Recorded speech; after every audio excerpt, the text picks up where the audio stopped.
la seule version authentique, Bible, Kalatambale. Pas de contradiction, pas d'erreur, pas de confusion. Il ne vous montre pas la technologie, il ne vous montre pas la science que ces Noirs avaient. Donc, ces descendants ici vont se poser la question.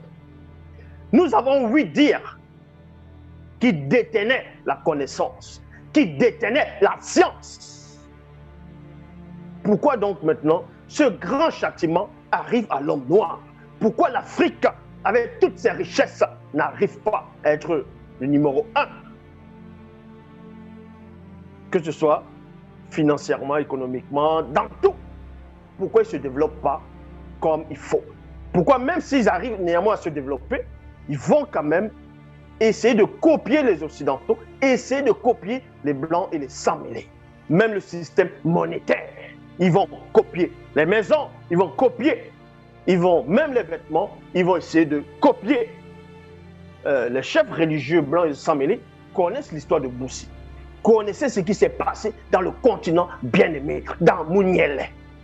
Sans cela, où un grand nombre d'entre eux vont prendre des récits, des copies, et vont réécrire l'histoire. Ils vont s'approprier l'histoire du peuple noir bien-aimé.